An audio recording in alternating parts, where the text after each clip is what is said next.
Have you ever bought a plant that looked perfect at the nursery, pictured it blooming on your porch, and then watched it sulk, flop, or die, leaving you regretting that glossy tag?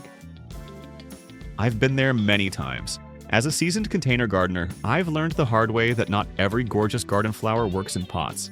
Some quickly outgrow their space, demand constant care, or collapse under pests and stress. In this video, I'll share 8 flowers I regret planting in containers, what went wrong, what I tried to fix, and the smarter alternatives I'd choose instead. 1. Peonies. Peonies are legendary flowers. Big, lush, fragrant blooms that stop you in your tracks. They've been grown for centuries in both Eastern and Western gardens, celebrated in art, poetry, and tradition. Their flowers can be single, semi-double, or full double forms, looking like silken bowls or fluffy pom-poms, and they come in colors from pure white to blush pink, coral, deep crimson, and even rare yellows. Some varieties are intensely fragrant, filling the air with a sweet, rosy perfume. For many gardeners, a blooming peony is the definition of romance and elegance in the garden. Peonies are long-lived perennials, often lasting for decades, sometimes even outliving the gardener who planted them. In the right spot, they settle in, develop strong root systems, and produce bigger, more abundant flowers each year. They thrive in temperate climates where winters are cold enough to give them the dormancy period they need.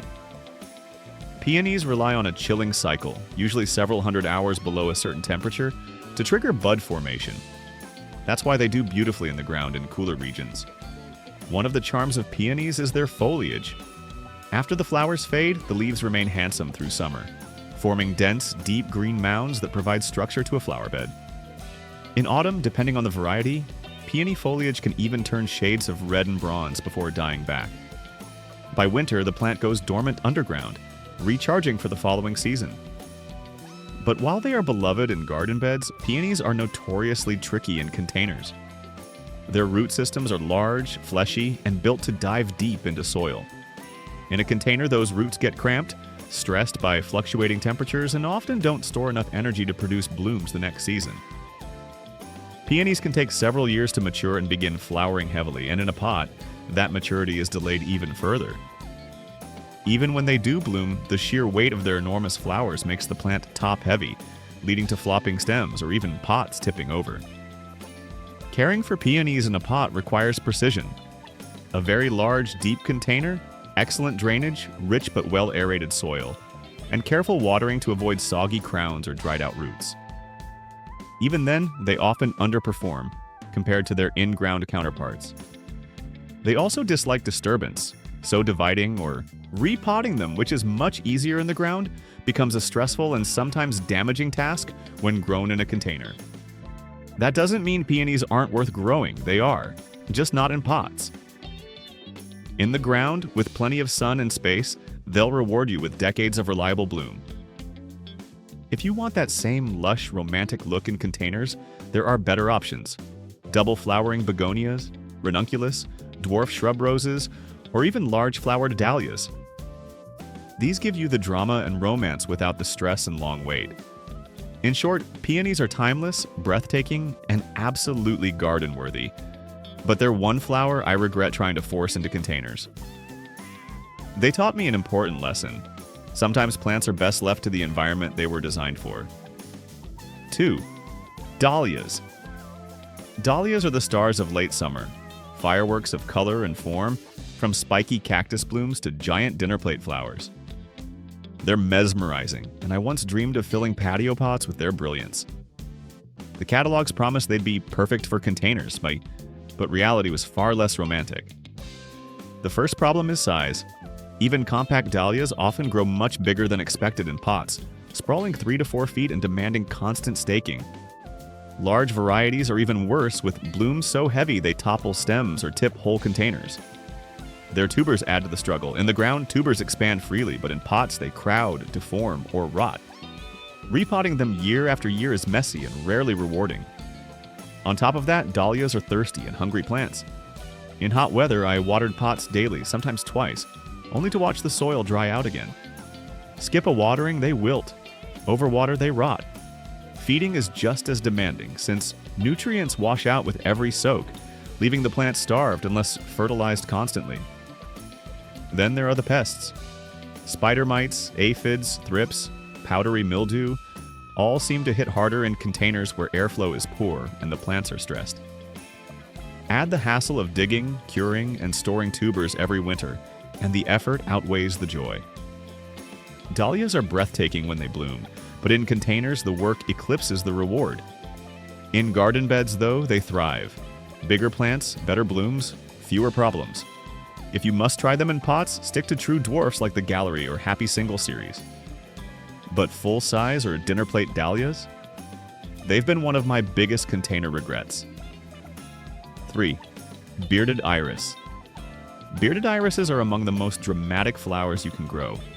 Their blooms are intricate works of art, velvety petals in an astonishing range of colors, often with striking beards of contrasting hairs that give the flower its name.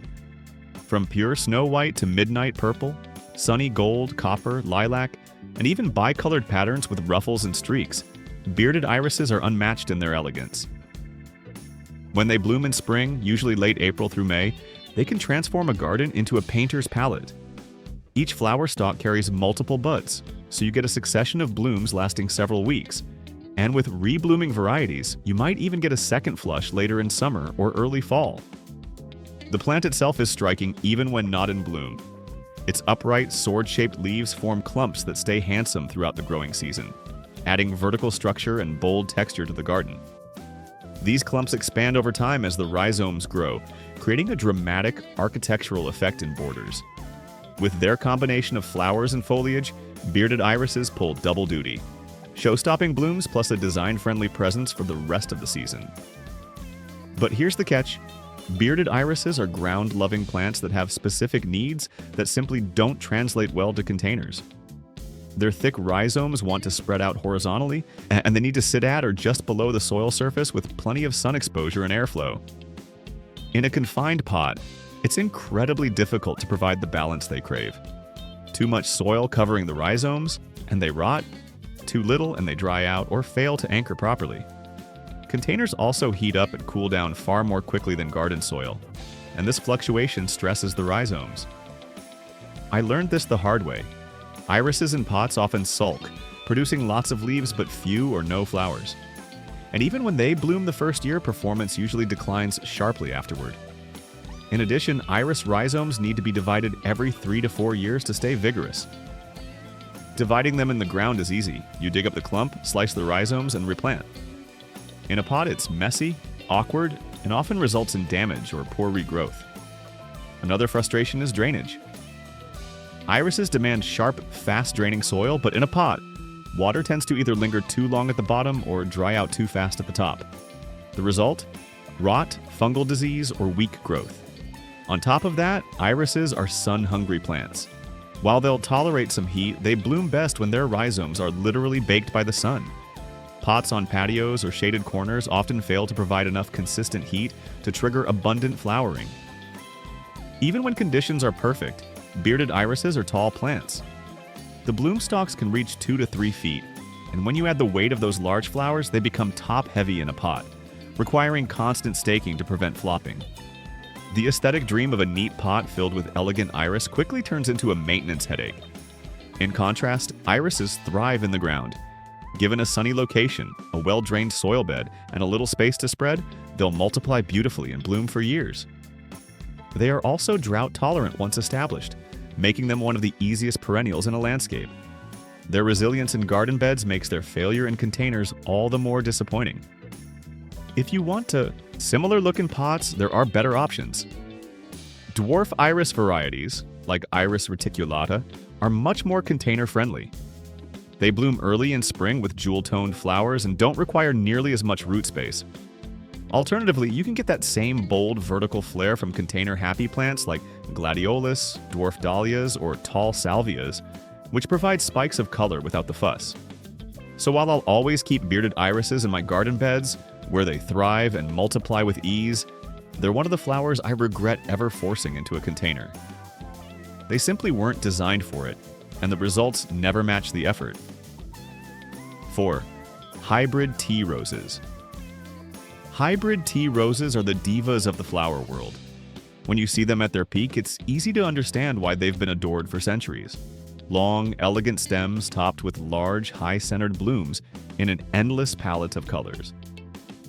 They're the roses you picture in wedding bouquets, Valentine's Day arrangements, and old-fashioned romantic gardens. One bush can give you velvety reds, creamy whites, golden yellows, sunset oranges, or even multicolored blends that shift as the flowers open.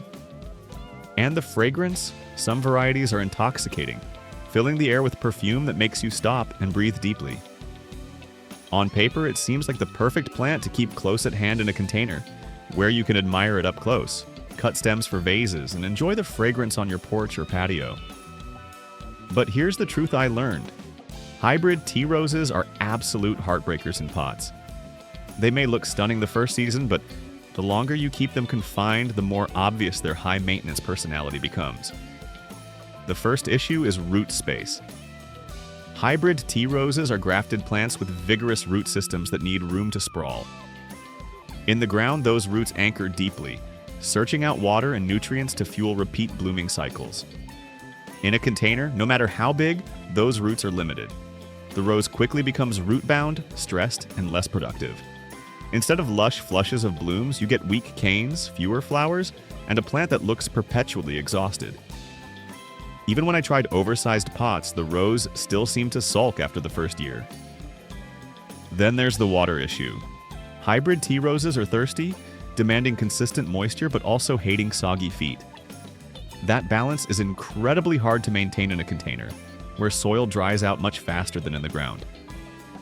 On hot summer days, I had to water my potted roses twice, sometimes 3 times, just to keep them alive. Miss one watering and the plant immediately flagged. Too much water and the roots risked rot. That constant babysitting is not only exhausting, but nearly impossible to sustain if you're busy or away for a few days. Nutrition adds another layer of stress. Hybrid teas are heavy feeders, requiring regular fertilization to keep producing blooms. In the ground, you can amend the soil once or twice a season and the plant finds what it needs. In pots, nutrients flush out with every watering, leaving the rose hungry and pale unless you're religious about feeding schedules. It becomes a cycle. Water, fertilize, prune, deadhead, on repeat. The romance of the rose quickly fades into a full-time chore. And let's not forget pests and diseases. Roses are notorious for attracting trouble. Aphids, spider mites, Japanese beetles, black spot, powdery mildew, rust, you name it. Hybrid teas are magnets for them. In a garden bed, the plant has space to breathe and recover, and natural predators can sometimes help. In a container, the rose is stressed and cramped, making it even more vulnerable. I found myself constantly spraying, cleaning leaves, and battling infestations that never seemed to quit. Nothing takes the joy out of gardening faster than watching a rosebud you've nurtured get devoured overnight by beetles. There's also the winter problem. Hybrid tea roses are less cold-hardy than other types, especially when grafted. In the ground, soil insulates the roots, helping them survive harsh conditions. In a pot, roots are fully exposed to freezing and thawing cycles. Unless you drag the container into a protected space or insulate it heavily, there's a high chance of losing the plant over winter. I once wrapped my pots, mulched heavily, and still lost them after a particularly brutal season. In contrast, when grown in the ground, hybrid teas can be spectacular with the right care. They bloom in flushes all summer, respond beautifully to pruning, and reward your effort with armfuls of cut flowers. They just weren't designed for the confined, fluctuating environment of a container. If you love the idea of roses in pots, there are far better choices. Patio roses, miniature roses, or even floribundas and shrub roses adapt much more easily to containers. They stay compact, handle restricted root space, and still deliver plenty of color and fragrance without the constant drama. So, while I'll always admire hybrid tea roses in a traditional rose bed or in a bouquet, I deeply regret ever trying to force them into containers. They demand more than they give in that setting, turning what should be a joy into a frustration. 5. Lilies. Lilies are some of the most breathtaking flowers you can grow. Tall, statuesque stems topped with trumpet-shaped blooms that look almost otherworldly. There's a reason they've been symbols of elegance and purity in art and culture for centuries. The range is staggering. Asiatic lilies with their vivid colors and clean lines, Oriental lilies with massive, heavily perfumed flowers, trumpet lilies with their dramatic flared blooms, and hybrids that combine the best of all worlds. In the ground, lilies are showstoppers, rising from bulbs each summer and providing vertical drama that turns heads from across the yard. Naturally, I thought, why not bring that magic closer, in a container on my patio where I can enjoy them up close? The idea of sitting outside with a glass of tea while a pot of fragrant lilies perfumed the air was irresistible. And the first year, it was enchanting. The bulbs sprouted quickly, the stems shot up, and soon the flowers were spectacular. But after that initial thrill, the problems started, and they made me regret ever trying to confine these beauties in pots. The first big issue is their height and structure. Lilies aren't compact. Depending on the variety, stems can grow anywhere from 2 feet to over 6 feet tall, often towering above the pot. That looks impressive in bloom, but also makes them incredibly unstable. A gust of wind, a heavy rain, or even a curious pet brushing against the pot can topple the whole container. I found myself staking them repeatedly, adding supports, even weighing down the pots to keep them from tipping. But it always felt like I was fighting their natural urge to stretch and sway. Then there's the matter of their life cycle. Lilies are bulb plants, which means they go dormant after blooming.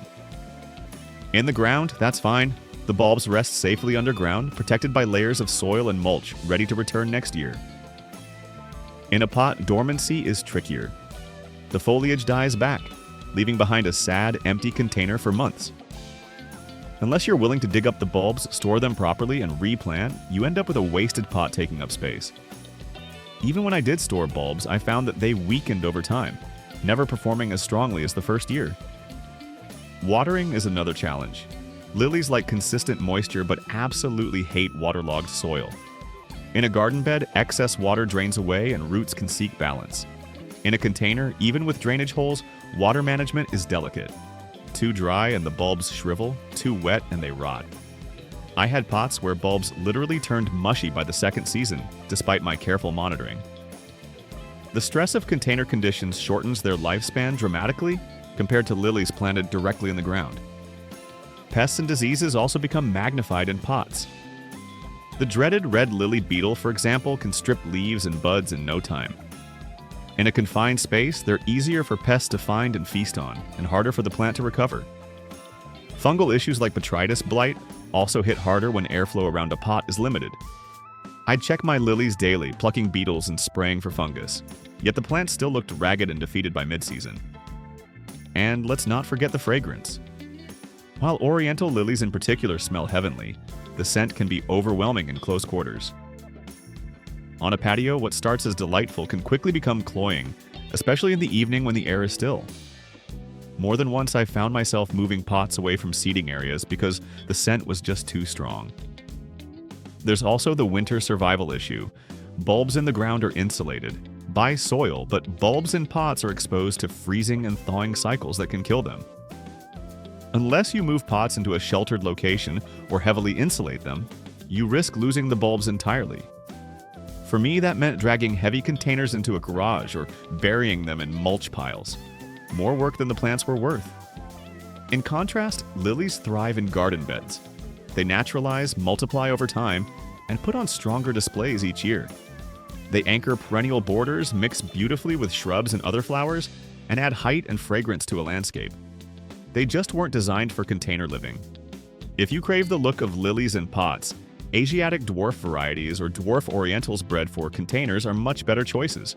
They stay short, resist toppling, and perform well for at least a few years. But traditional tall lilies? I regret every time I tried to shoehorn them into containers. They're dramatic, yes, but the drama comes with too much instability, maintenance, and disappointment.